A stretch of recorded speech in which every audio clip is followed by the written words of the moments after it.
sommes toujours le vendredi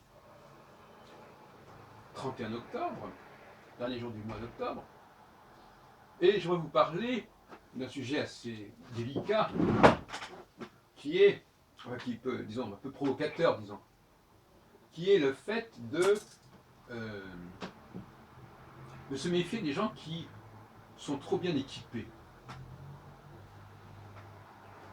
Équipés au niveau technique, au niveau des connaissances, au niveau des lectures, au niveau de la culture. Parce que tout équipement, j'aime bien ce mot d'ailleurs, qui veut dire en fin de compte, qu'est-ce que c'est qu'une équipe? C'est quelque chose, ce sont des gens qui viennent vous aider. Tout équipement indique quelque part une fragilité, une faiblesse. Quelqu'un qui vient les mains nues, sans rien dans les poches, ben, quelque part il a une puissance que n'ont pas le type qui arrive avec des tas de documents, de serviettes, de cartables, de dossiers, etc.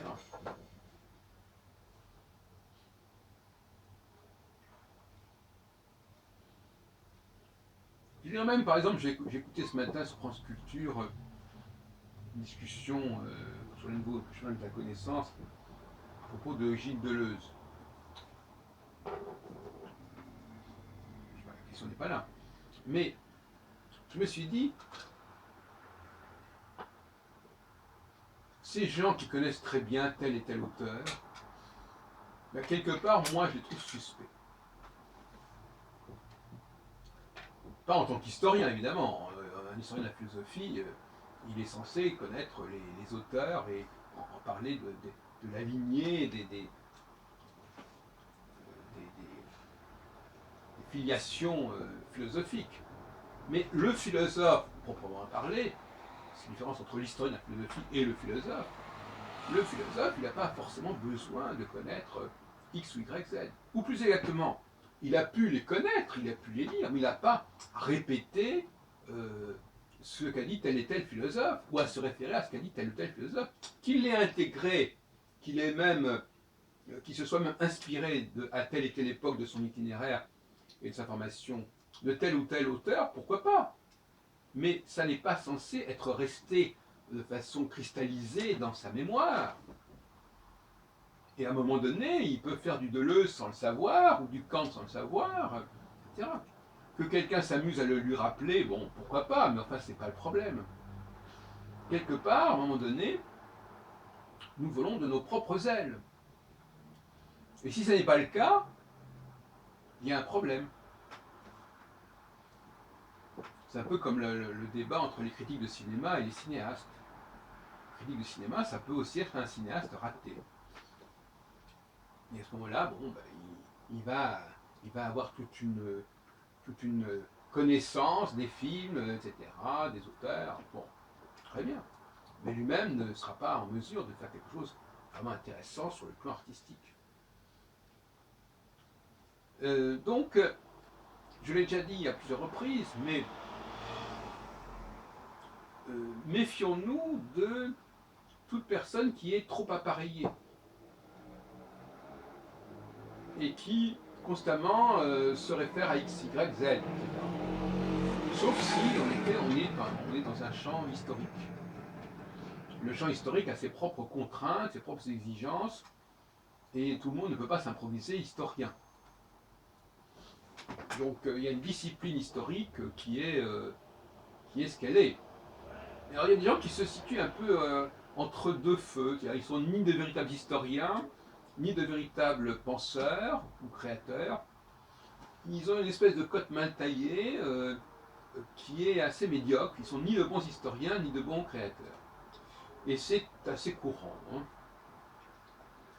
Donc, c'est paradoxal parce que, moi j'ai toujours dit, la dépendance crée un lien social. Donc, si vous n'êtes pas très doué en musique, vous allez suivre des études musicales. Si vous suivez des études musicales, vous rencontrez d'autres personnes comme vous allez créer des liens avec d'autres personnes, avec des professeurs, vous allez même peut-être ainsi trouver, ouvrir une carrière dans tel ou tel domaine. Mais inversement, si vous êtes vous-même assez doué, si vous pouvez vous débrouiller avec un instrument sans avoir besoin qu'on vous dise comment en jouer, parce qu'après tout, on peut quand même inventer soi-même son rapport avec un instrument, notamment avec le piano.